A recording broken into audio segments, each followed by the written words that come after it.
акыбалы оор болчу толук оңдоп көрдүк. Андан кийин мынакей дом алёска деген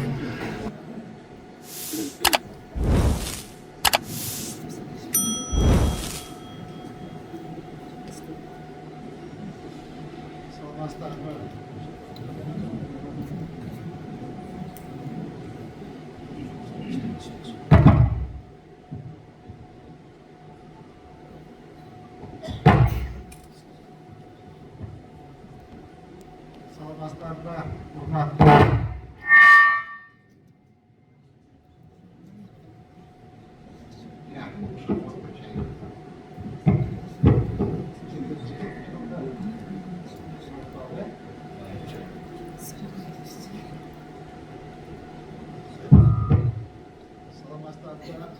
урматтуу бүгүнкү иш-чаранын катышуучулары, урматтуу мекендештер, шаарыбыздын тургундары, өтүп бара жаткан жыл ош шаары үчүн берекелүү, эмгек жана өркүндөөгө багытталган жыл болду. Шаарыбыздын экономикасы туруктуу өсүп, соода саттык, кызмат көрсөтүү, курулуш жана өндүрүш тармактарына жаңы дем пайда болду. Бул жетишкендиктердин артында шаарыбыздын өнүгүшүнө ишеним менен салым кошуп жаткан ишкерлерибиздин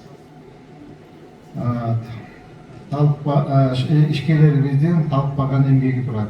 Сиздер жумуш орлорун түзүп, шаар бюджетине салым кошуп, шаардын өнүгүүсүн түптөп келесиздер. Экономика жана инвестиция тартуу багытында чакан жана орто бизнести колдоо, жаңы жумуш орлорун түзүү, жаңы жумуш орлорун түзүү боюнча аракеттер жасалып жатат. Шаар бюджетинин киреше бөлүгү көбөйүп, бул өз кезегинде шаарды өнүктүрүүгө кошумча мүмкүнчүлүк берди. 2025 жылы жергиликтүү бюджет 3 миллиард 400 миллион сомго бекитилип, бүгүнкү күнгө салык кирешелеринин аткарылышы 2 миллиард 484 миллион сомду түзүп, бул көрсөткүч мурунку жылга салыштырмалуу 347 дээрлик 348 миллион сомго көп жыйналды. Ошондо 116,3% өскөн. Ал эми салыктык эмес кирешелердин мурунку жылга салыштырмалуу 64 миллион сом түзүп, былтыркы жылга караганда 124,5% өскөн. 2025 жылы республикалык бюджеттен жана турукташтуу фонддон 6 миллиард 623 миллион сом акча каражаты бөлүп берилген. Урматтуу шаарыбыздын тургундары, урматтуу меймандар, мен бул докладты окубай эле сиздер мынакей менен чогуу бирге шаардын кайсы тармакта болсо деле менен чогуу жүргүзүүңүздөр, мына биздин салык кызматкерлери отурат, буларга абдан чоң рахматына былтыркы жылга караганда абдан мынакей почти 2,5 миллиард сомго жакын биздин жергиликтүү бюджетке акча төлөштүк. Андан сырткары мынакей биздин сот кызматкерлери отурат. Мынакей бизде быйыл дагы ушул болуп көрбөгөндөй өзгөрүштөр болду. Анткени ушул мурдагы мезгилде ушул мэрия тарабынан, УМС тарабынан берилген жаттанма бир дагы мэриянын кызыкчылыгы үчүн эч качан чечилген эмес. Бир гана жеке тараптарга чечилип келген. Быйылкы жылда ошо 90%га жакын бизден берилген арыздоолор 90% биздин мэриянын кызыкчылыгына чечилип берди. Андан сырткары мынакей биздин прокуратура кызматкерлери отурат, урматтуу Бактыр Өмүрбекович, быйылкы жылда 1 миллиард 42 миллион сомдун ашык биздин шаардык бюджеттин акча төлөп бердиңиздер. Урматтуу жыйындын катышуучулары, мен сиздерге жана кагаз бар элем азыр. Жок. Урматтуу жыйындын катышуучулары, ушул жеке биздин жасалган жумуштар боюнча кыскача бир 2-3 мүнөт убактыңыздарды алып кетем. Биздин ушул адегенде эле биз төрөт үйүнөн социалдык объекттерден баштасак, ушу төрөт үйүндө бизде азыр шаар боюнча бир 700 миңге жакын чукул калкыбыз бар официально. Бирок фактически где-то 1 миллион тегерегинде бизде калк жашайт. Ошол биздин шаарыбызга жалгыз гана бир төрөт үйүбүз, биздин ошо кыз келиндерибиз ошол жер бирлер төрөт үй болгон. Ал жерде 3 корпус болуп, 2 корпусу жеке менчикке өтүп кеткен. Ошол убагында 2 корпусту ушул оперативный управление деп алып коюшкан. Биздин ошол келин кыздарыбыз роддомдо аябай кыйналышкан. Биз ошол 2 имаратты тең, 2 корпустун тең толук оңдоп түзүлгөн өткөрүп, ошол военный баласын өткөрүп, биз ошол кайтып өткөрүп бердик. Андан сырткары мынакей реабилитационный центрде өзүңүздөр акыбалы оор болчу толук оңдоп түзүлгөн өткөрдүк. Андан кийин мынакей дом малютка деген ушул биздин балдарыбыз каралчу, ошол мыркай балдарды ушул ата энеси карабай убактылуу таштап калтырып кеткен дом малютка деген биздин ушул дом интернат бар болчу. Ал да толук оңдоп түзүлгөн өткөрүлдү. Андан сырткары мынакей келечек карманчыл борборунун акыбалын билесиңер, ошол жерде биздин бир шаар боюнча 3,5 миңге жакын биздин балдарыбыз, кыздарыбыз келип ушул бийлик, кружоктор бар, анда абдан эсиге жеткен болчу. Толук бойдон оңдоп түзүлгөн өткөрдүк. Ошол эле жакай өлемде өзүңүзгө жакшы белгилүү достук үйү дом ассамблея бар болчу. Ошол курулган 60-жылы курулган экен. 60 жылдан баштап эч ким болуп келген эмес. Ошол жерде биздин достук үйү деп баардык биздин ошол ош шаарыбыз көп, улуттуу шаар, ошол шаардын баардыгын ошодон представительдер ошол жерде отурчу, акыбал абдан начар, толук бойдон оңдоп түзүлгөн өткөрдүк. Мектептерди бошотуу боюнча мынакей Карл Маркс мектебинен тетиги Юго-Востоктогу такыр эле ичинеки жалпы аянда 2,5 гектар жер болчу, анын ичинде 1 гектар жер калган толук бойдон жеке менчикке өтүп кеткен. Анын баары толук бойдон ошол биздин жашоочулар менен сүйлөшүүлөрдү жүргүзүп, толук бойдон мектептин территориясын бошотуп мектепти өткөрүп бердик. Андан сырткары мынакей Фрунзе мектеби, Рудаки мектеби, Ломоносов мектептерин толук бойдон ошол мурда туура эмес, ошол мектептин аянттары туура эмес берилип кеткен жеке менчиктерге баарын толук бойдон өткөрүп мектептин баласын өткөрүп бердик. Андан сырткары мынакей Гагарина мектебин толук бойдон ремонтун өткөрдүк. Нариманов мектебин толук бойдон ремонтун өткөрдүк. Керметов мектебин, Ломоносова, Акбура, Саргалчаевада бир чоң мектеби бар, Кудай кааласа, анын дагы мынакей бүт бособосунда турат. То есть жасалган ушул толук бойдон ушул мектептер оңдоп түзүлгөн өткөрдү. Бала бакчалар боюнча Үмүт, Асан Үсөн, Айданер, Мерин, Жибек, Көккүмбүй, Мер аттуу биздин бала бакчаларды толук бойдон оңдоп түзүлгөн өткөрдүк. Социалдык объекттер боюнча мынакей өзүңөргө жакшы белгилүү болгондой, ушул бизде Ош шаарында жанагы ушул айрыкча кыш мезгилинде ушул биздин бир туугандарыбыз мындай эми колу жугарап жанагындай арам ичип дегенде көчөдө калган биздин жарандарыбыз тартып кала албай калган. Ушул маселелерди жеринен чечип, тетиги үлкен биологический диспансер аны толық бойдан өзүнүн балансқа алып, ремонт иштерин жүргүзүп ошол жерге алып барып, азыр кеше эле биз жаңы жылдын алдында курчоктоп келдик, 25 биздин жарандар бар экен. Андагы убактылуу ремонт жасалды. Кудай кааласа, кийинки жылдан баштап толук бойдон ошол зданияны сүрүп салып, жаңыдан ошол жерге имарат курабыз.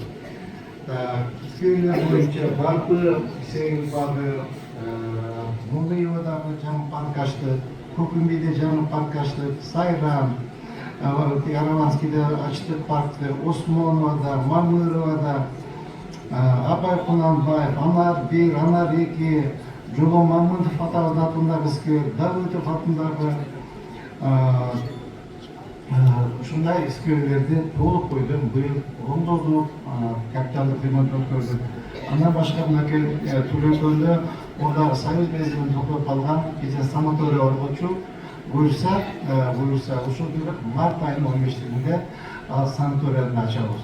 Себеби биздин мына шаарда канча социалдык бекемдер болсо, биздин мынакей бюджетте иштеген биздин кызматкерлерибиздин балдары, кыздары ушундай эле мектепте иштеген, мектепте окуучулары барып эсе ала турган бир дагы санаторий жок. Бардыгы сатылып кеткен. Бир дагы санаторий жок ош шаар боюнча. Ошол санаторияны алып, ошол санатория толук бойдон ремонтун өткөрдүк буюрса. Анын жакка беринде дагы бир 3 гектар 80 соттук жер бар экен. Ал жерди дагы толук бойдон биз муниципалитеттин балансына өткөрүп, аны дагы толук бойдон ушул буюрса, каникул башталары менен биздин окуучу балдарыбыз, кыздарыбыз ушул жерге каникулга барышат. Дана сырттарына базарлар боюнча да кыскача ошол биздин накладында айтып кеттим, ошо биздин жергиликтүү бюджет көтөрүү боюнча 3 чоң базар курулду. Ош базары толук бойдон мына иштеп атат. Ана саткар Жибек жолу деген базары толук бойдон иштеп атат. Келечек базарын буюрса мынакей 1 марттан баштап көчүрүбүз, толук бойдон бүттү десек болот. Бир гана алды жагындагы жанагы капитальный строительство калды. Анын фасад жумуштары бүткөн калды. Урматтуу жыйынга катышуучулар, урматтуу коллегалар, эми бул жасалган жумуштар боюнча сиздердин толук бойдон маалыматыңыздар бар. Эми кайталап отурбайын. Азыр эми жылдын жыйынтыгын аныктап, ошол биздин мыкты биз мэрия менен чогуу иштеп, биз менен ошол таң аткандан кымбатка чейин биздин ысыбызга тоңуп, сыбызга күйүп, суубузга тоңуп, биз менен чогуу жүргөн биздин журтугандарыбызды бардык сферада сиздерди чакырдык. Ушул жылдын жыйынтыкта сиздерге ыраазычылыктарды билдирип, ушу келе жаткан жаңы жылда сиздерге жакшы ийгиликтерди каалайбыз деп каалап, тилектедер деп сиздерди чакырдык. Анда урматтуу жыйындын катышуучулары, урматтуу коллегалар, мүмкүнчүлүктөн пайдаланып сиздерди дагы бир жолу өзүмдүн атымдан, үй бүлөмдүн атынан, жеке мэриянын атынан келе жаткан жаңы жылыңыздар менен чын жүрөгүмөн куттуктайм.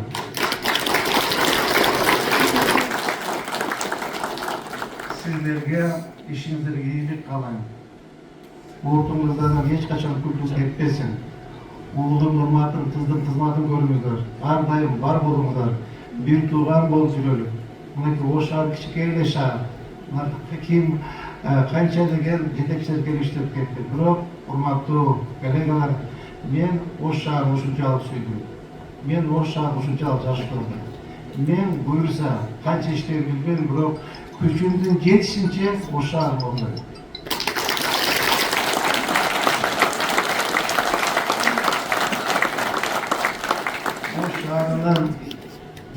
Ош шаарын мынакей бүгүн жалпы сиздер Ош шаарынын тургундары үчүн эле эмес, жалпы мамлекетибиз үчүн абдан сонун маанилүү иш-чара өткөрүп келдик. Анткени Өзбекстан менен чек аралаш жерде Кыргызстаныбыздын желегин желбиретип дагы көтөрүп койдук. Бул деген биз үчүн сыймык туугандар. Ошол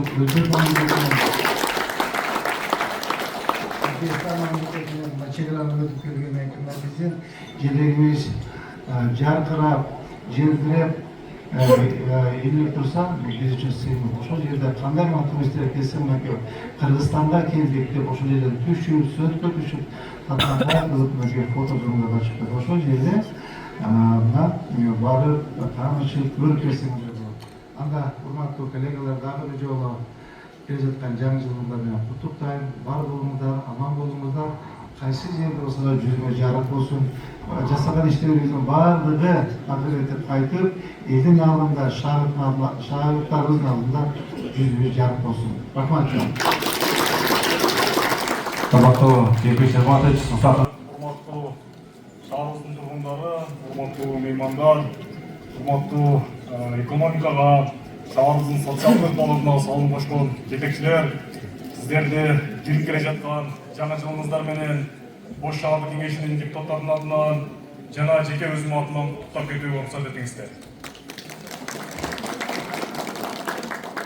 Урматтуу жетекчилер, быйыл өзүңүздөргө белгилүү болгондой, шаарыбызда эбегейсиз аябай чоң иштер болду. Ал ишке түздөн түз сиздердин эмгегиңиздер, сиздердин жасап жаткан иштериңиздин натыйжасы болду десек болот.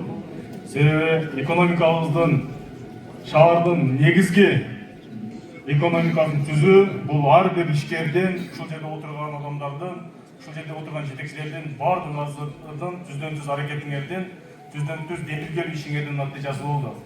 Быйыл шаарыбызда экономикалык дагы өсүш болду. Экономикалык өсүш бардыгы Жематов бир нерсени айтып коюшубуз керек. Баягы снос болуп атканда быйыл бюджетибиз жетпей калабы экен деп баардыгы сомнениеде болгон болчу.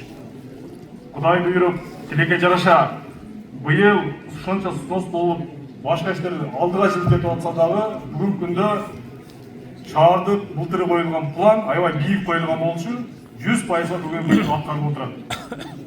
125% аткарылып отурат. Бул дагы шаар жетекчилердин ошонун башында турган сиздин түздөн түз эмгегиңиз десек болот.